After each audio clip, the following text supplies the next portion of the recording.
Hi, everybody, and welcome to Macro Markets with Guggenheim Investments, where we invite leaders from our investment team to offer their analysis of the investment landscape and the economic outlook.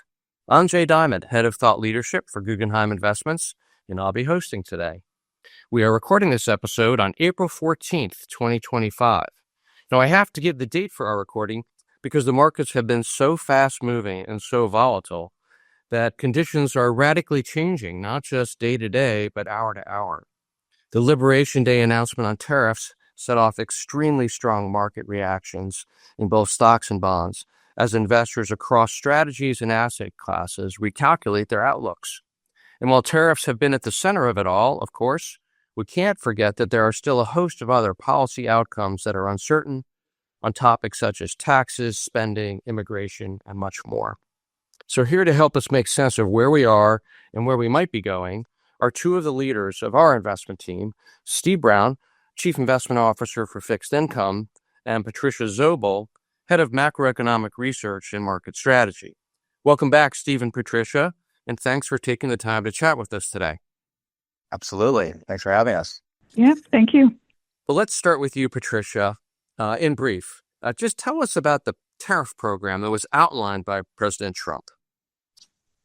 Well, so taking a step back, I think the Trump administration has really been trying to achieve a reset of global trade, reducing trade deficits and bringing back some manufacturing jobs to the U.S.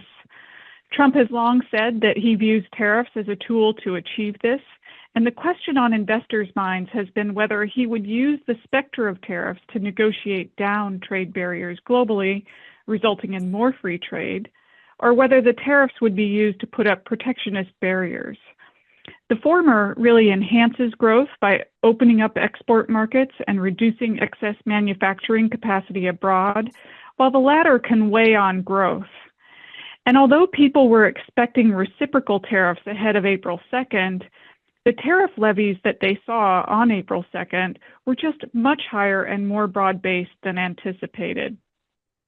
Since these have been pared back, but overall effective tariff rates are still quite high, with the Chinese tariff rate at nearly 150%. So even after some of the exemptions that we've seen for tech this weekend and the dialing back of reciprocal tariffs last week, the effective tariff rate is still similar to Smoot-Hawley tariff rates that contributed to the Great Depression. So they're still quite high. Markets have been responding to these surprisingly high tariffs, but there's still a long way to go in this journey. There's room for tariffs to come down and to be dialed back, and I think markets are placing a decent probability on better outcomes too.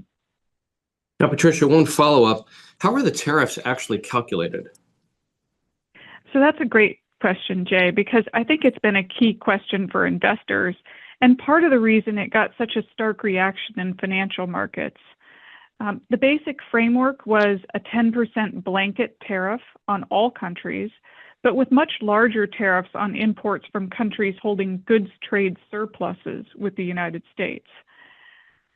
But the tariff levels didn't actually align all that well with trade barriers that had been put in place by some countries.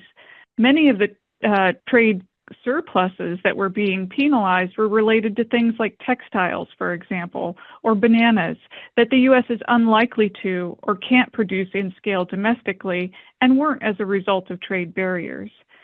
So the scale of the tariffs and the difficulty understanding the intent, I think, shifted the economic outlook and kind of shocked financial markets. But looking through the noise, I think what you come away with is that the administration is open to adjusting policy. They've sharpened the focus on China as the primary target of tariffs, and with tariffs that will substantially reduce trade with China if kept in place, but they also have a plan to negotiate with countries and industries. So uncertainty is still very elevated, and the administration does still seem committed to what are, relative to recent history, are high trade barriers, but the highest uncertainty, I think, is over, and I think we've seen probably the peak tariff rates announced. So, Steve, the market reaction has been just as much of the story, if not more so, because it's the market that forced the change in course on the part of the policymakers. So how would you describe the market reaction, and did any of it surprise you? Yeah, great question, Jay. And you're right. It's been extremely volatile in the what's now less than 2 weeks since the initial announcement. So at first, even though it's old news, the market reaction was somewhat normal in that the market started pricing in a much higher likelihood of a recession here in the U.S. and then potentially globally as well. So it was really the first order impact that was pricing in the bond market, significantly lower yields, an appreciation of traditional safe haven assets like gold and other precious metals, while stocks, of course, and industrial commodities were the ones that were depreciating the most. But it was somewhat orderly in those first couple of days. As you just alluded to, since then, the reversal and move in interest rates, particularly here in the U.S., and some of the market functioning issues, frankly, that we saw last week, we think were what made for the initial pivot. And now taking a step back, you see most risk assets like global stock indices are somewhere between a half and 2/3 of the way back to where they were post the April 2nd led sell-off. And interest rates, as I just referenced, are actually now a little bit higher further out the curve, while short-term rates and intermediate rates are about flat. So, it's times like these where we really do have to zoom out and take a medium and ideally longer-term lens into how we think about positioning and strategy. But I'm sure we'll get to that later. We are going to look forward, but I want to just spend one more minute looking at the last couple of weeks and how you prepared for it, and just bring us into your mindset, because Liberation Day was telegraphed in advance. We knew when it was coming, but then the news hit and the tariffs were much higher than expected. So how do you prepare for a possible market event like this? Well, as a platform, we've really been thinking that this period, in particular, the beginning of this new administration, would be defined by volatility. Nothing that they've done has been following normal convention, either with timing or magnitude. So we have to expect that at a baseline, the normal resting level of volatility for things like equity markets, rates, and even credit should be a little bit higher.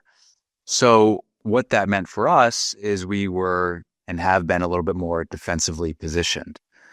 Coming into the year when you saw credit spreads close to all-time tights, equity indices mostly at all-time highs, the combination of that plus an expectation of volatility led us to have a more neutral level of overall risk, because at a minimum, as I just said, we would expect price volatility.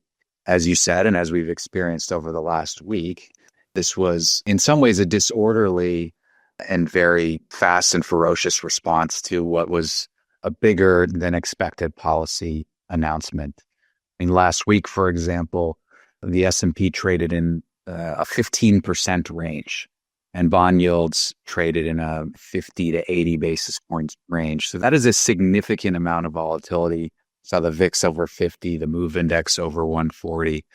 So that exacerbates the day-to-day pricing changes and really flows, which is something that we've been particularly focused on.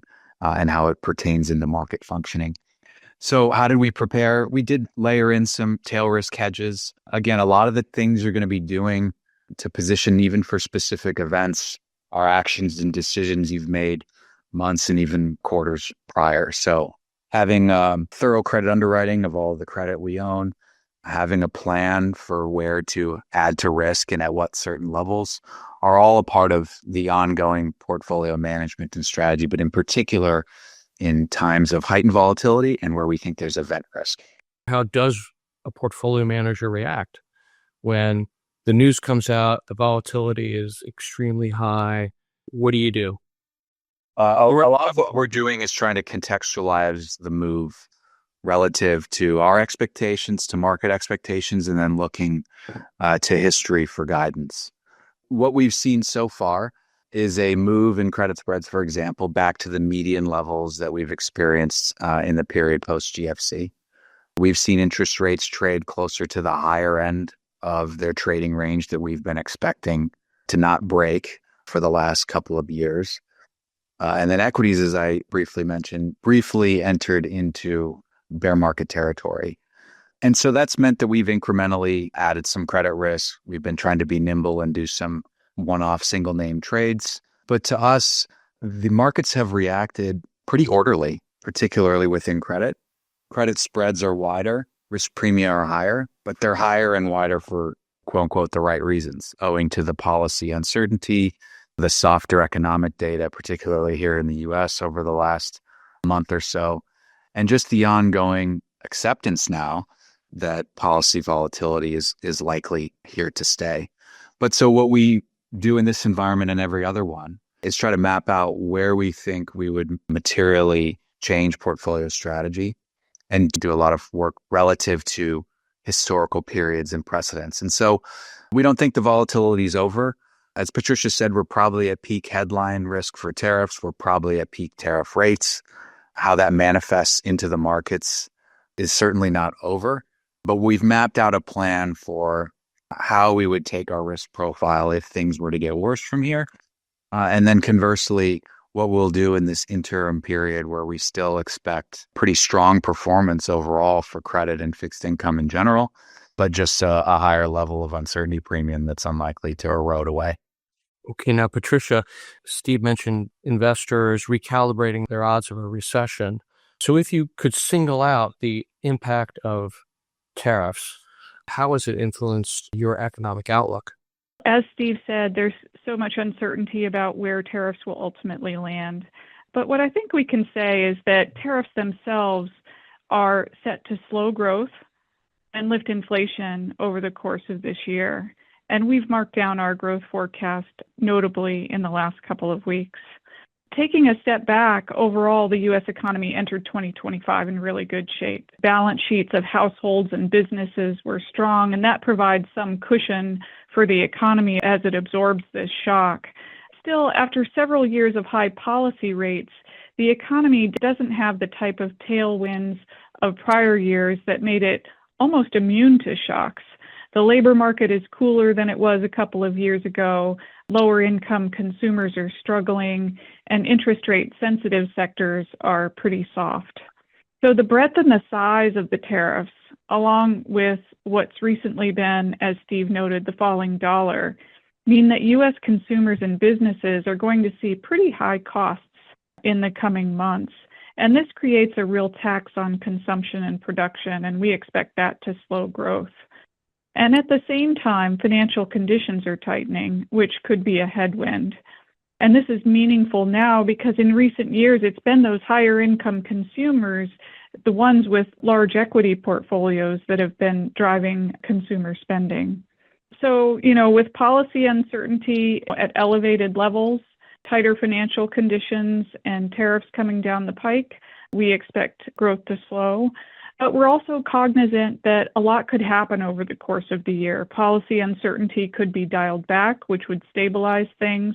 Or as Steve said, if financial conditions tighten more from where they already have, or there's more policy volatility, we could see something that looks a little bit more recessionary. Steve, as it relates to the tariffs, has your team identified any sectors or industries or credits that are particularly vulnerable or potentially better off in this new trade regime?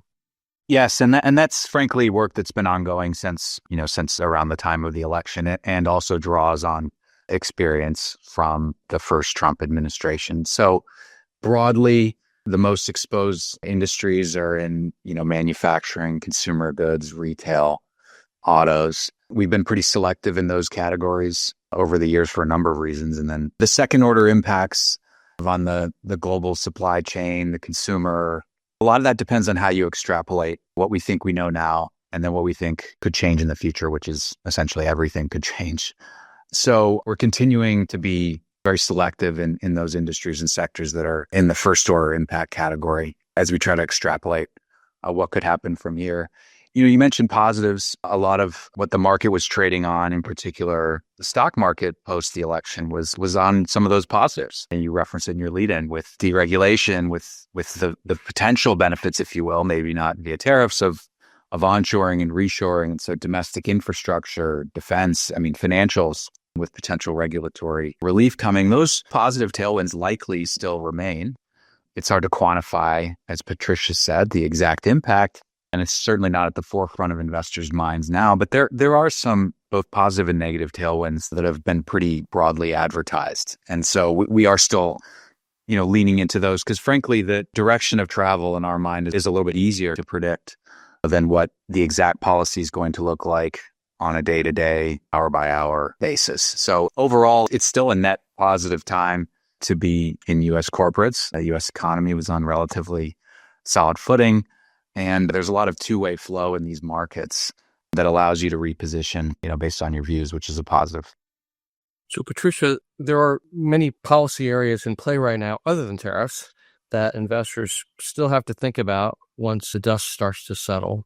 So let's just talk about a few of them in brief, and I want to hear what your view is on each. And let's start with immigration. Speaking to immigration, I think irregular immigration reached a fairly extraordinary peak in 2023, and that reflected somewhat of an uncontrolled process. But from an economics perspective, it eased constraints on labor supply when the labor market was really tight, and that supported growth in 2024 and possibly allowed for an easier disinflation. Since then, we've seen a real reduction in immigration flows, both in 2024 prior to Trump coming into office and with the new Trump measures that's been extended.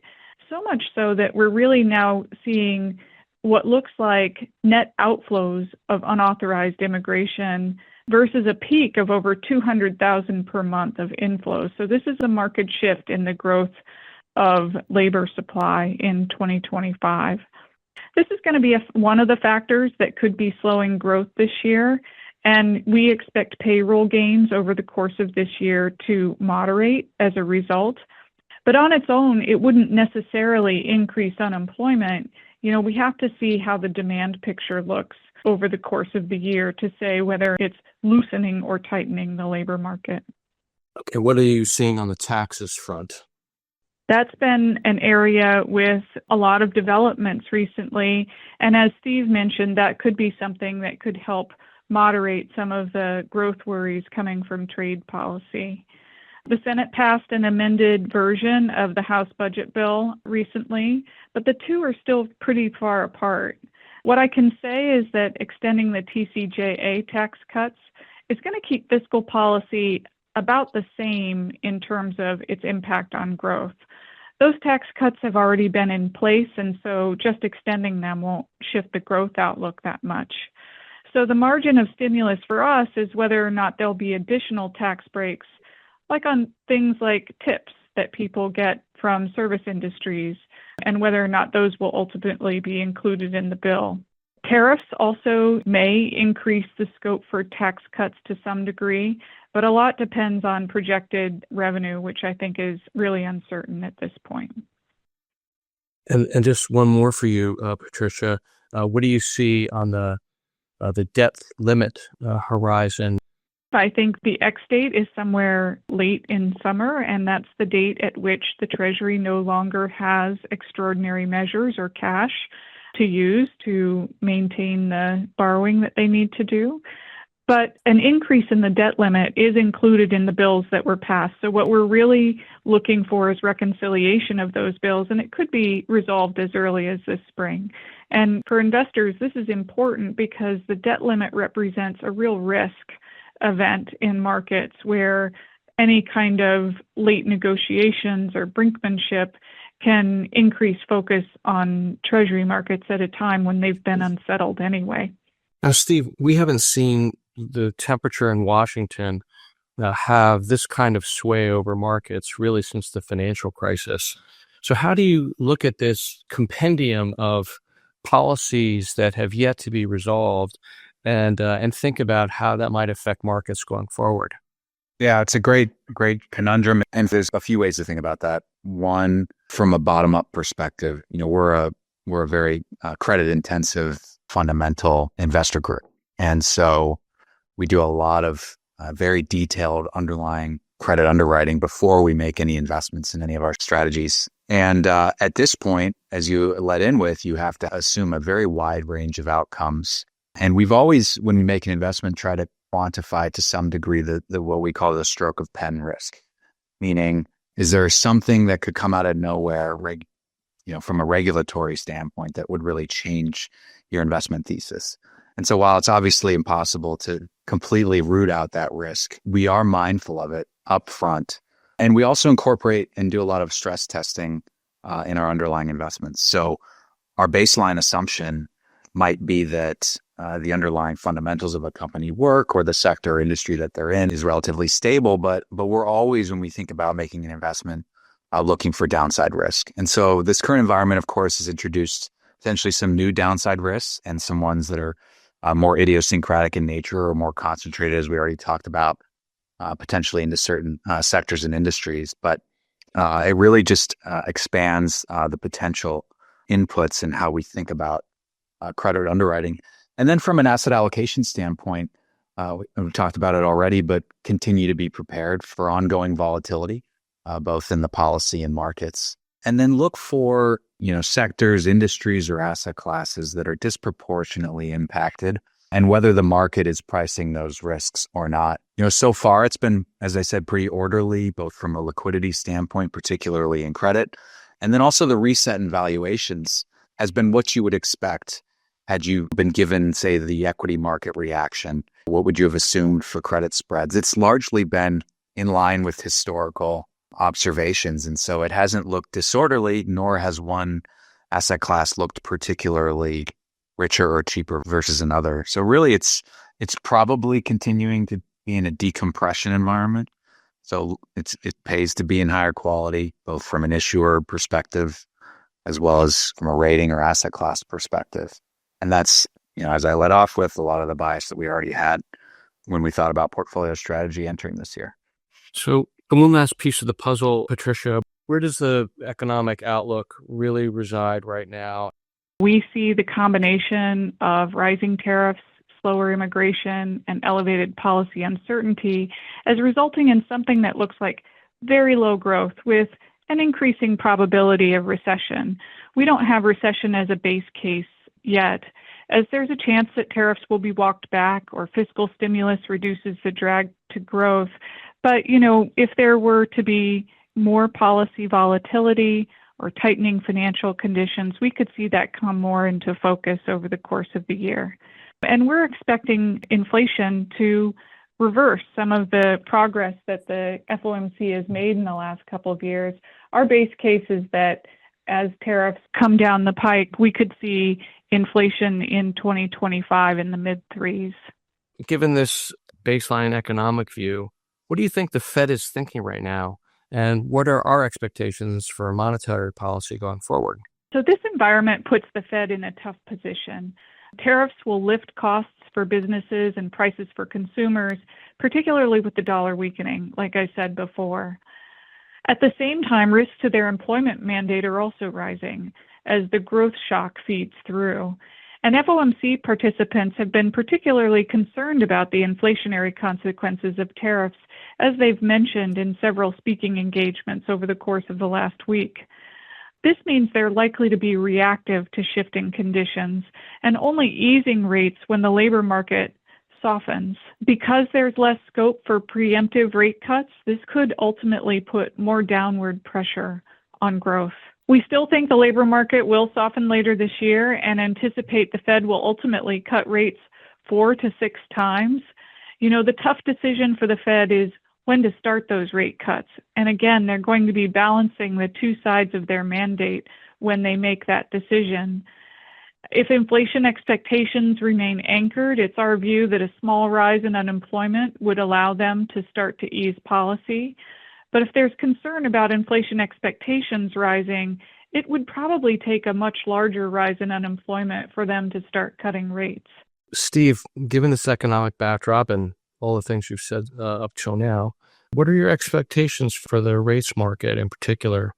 Yields, shape of the curve, spreads? We expect Treasury yields to stay in the range that they've established really over the last year and a half, where the upside is call it the 23 highs, and then the downside is probably somewhere around where we bottomed in the post-regional banking crisis in the beginning of 23. For that, as you just saw last week, the 30-year touched 5% for about a second, and then has since bounced about 20 basis points. That's the one that's key to watch because it's moving in a different pattern than the rest of the curve. That is some of the risk that the market faces is if the 30-year breached 5 and violated that trend, but so far it hasn't. You're seeing less volatility, at least in the kind of zooming out perspective in the front end of the curve, which is what we happen to like the most. The 2-year yield, we think should arguably find itself stuck below 4. The 5-year yield, anytime it's above 4.20 is a good buying signal to us. Because longer term, we still expect the curve to steepen, whether that's a combination of what the Fed ends up doing, as Patricia just discussed, or some of those issues that are further out the curve that are leading to volatility in longer end rates.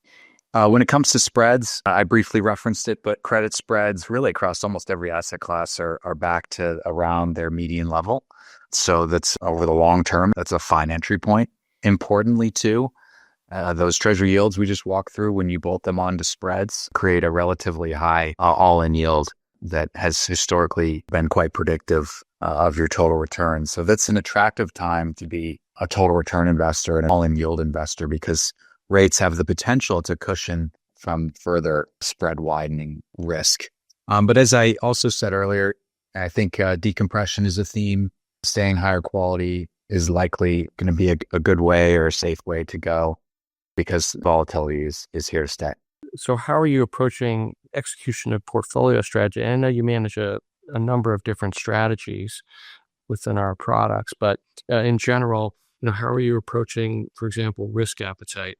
From a credit perspective, still neutral relative to benchmark or our history, although we've been adding over the last couple of weeks in the sell-off, but we're not at points where we want to be materially overweight. From a duration perspective, as I just started to outline, we are biased for a steeper curve and broadly for yields to retrace from what are close to the recent highs as we sit here today.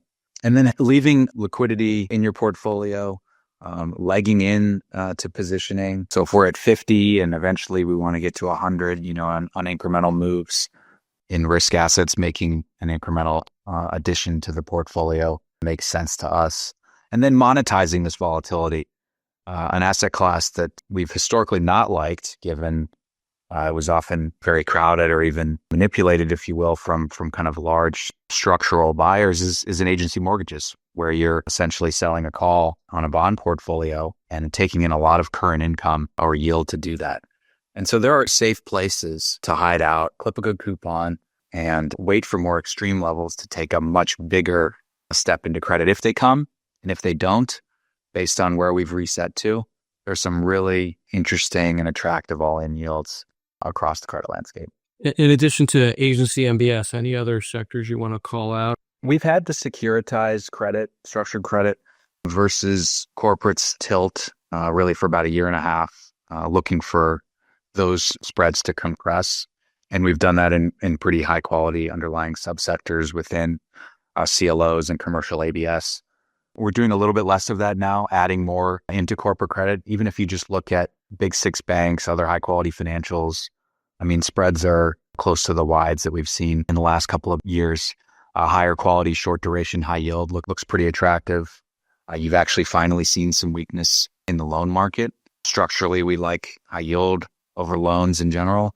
Don't anticipate that changing. Mostly that's a quality tilt and a relative pricing per unit of credit risk tilt.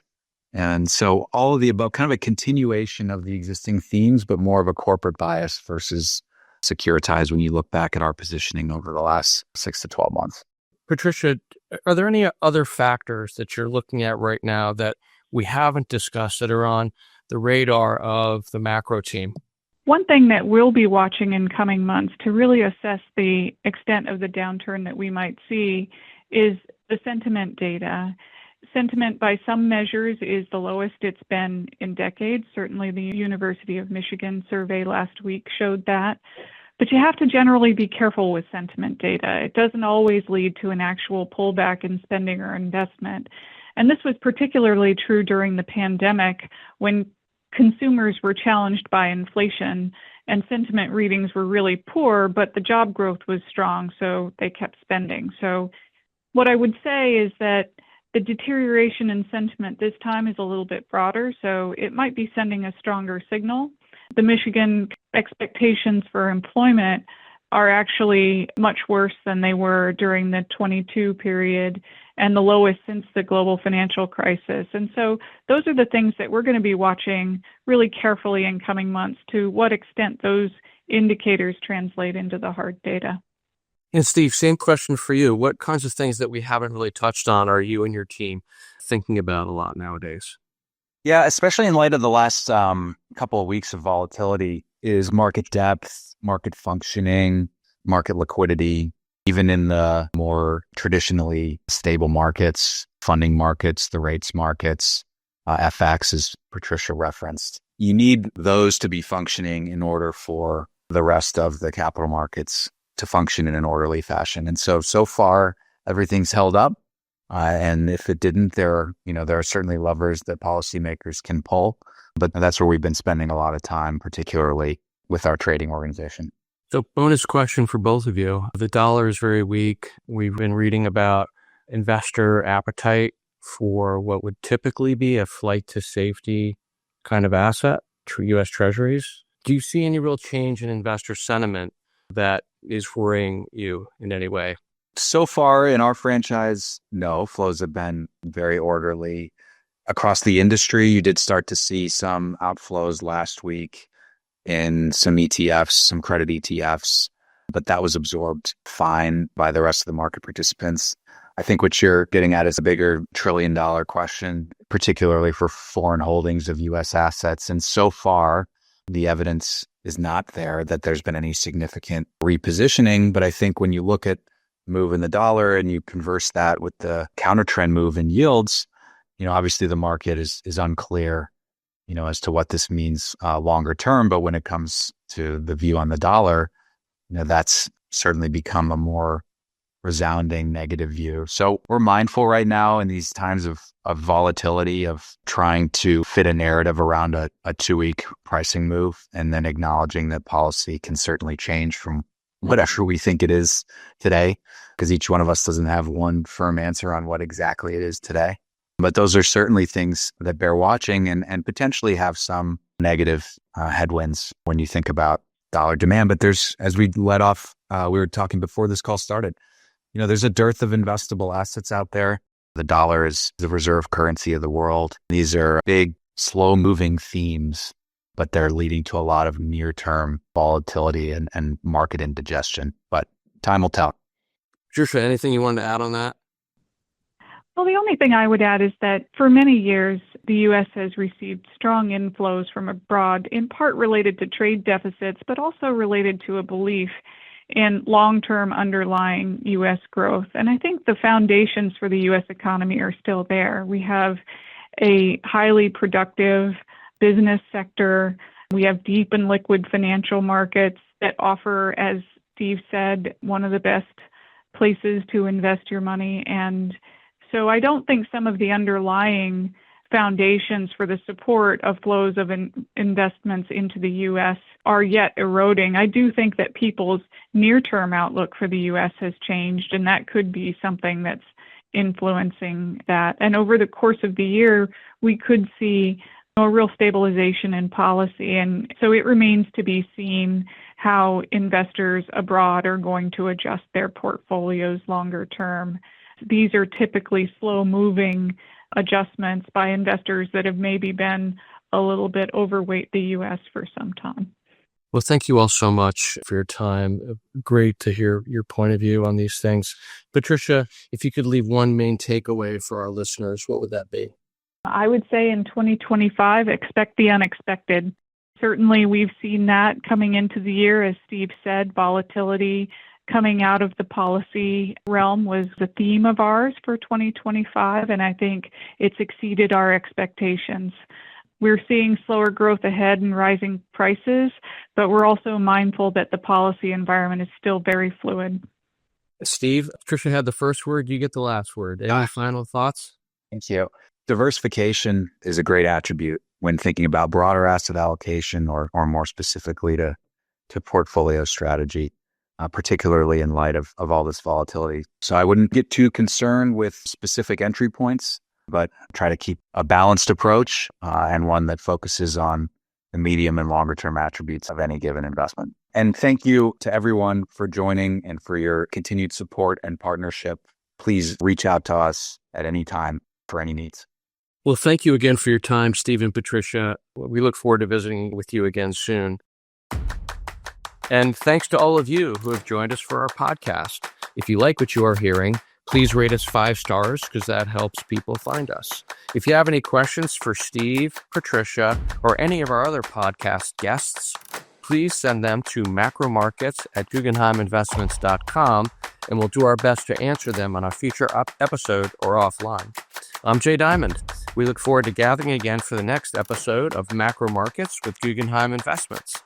In the meantime, for more of our thought leadership, please visit us at guggenheiminvestments.com/perspectives. So long. Important notices and disclosures. Investing involves risk, including the possible loss of principal. Stock markets can be volatile. Investments in securities of small and medium capitalization companies may involve greater risk of loss and more abrupt fluctuations in market price than investments in larger companies. The market value of fixed income securities will change in response to interest rate changes and market conditions, among other things. Investments in fixed income instruments are subject to the possibility that interest rates could rise, causing their value to decline.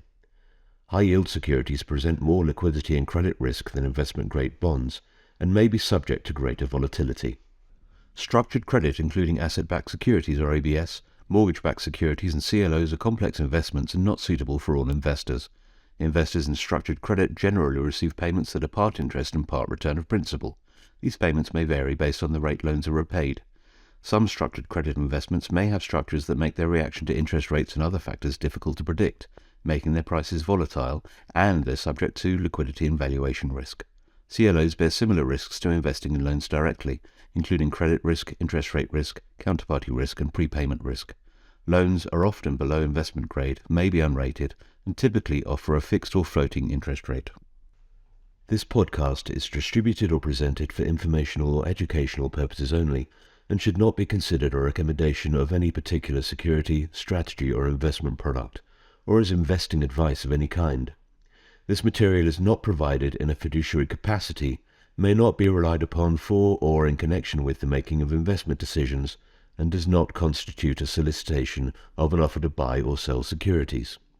The content contained herein is not intended to be and should not be construed as legal or tax advice and/or a legal opinion. Always consult a financial, tax, and/or legal professional regarding your specific situation. This podcast contains opinions of the author or speaker, but not necessarily those of Guggenheim Partners or its subsidiaries.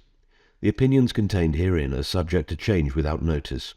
Forward-looking statements, estimates, and certain information contained herein are based upon proprietary and non-proprietary research and other sources. Information contained herein has been obtained from sources believed to be reliable, but are not assured as to accuracy. No part of this material may be reproduced or referred to in any form without express written permission of Guggenheim Partners LLC. There is neither representation nor warranty as to the current accuracy of nor liability for decisions based on such information. Past performance is not indicative of future results. Guggenheim Investments represents the investment management businesses of Guggenheim Partners LLC. Securities are distributed by Guggenheim Funds Distributors LLC.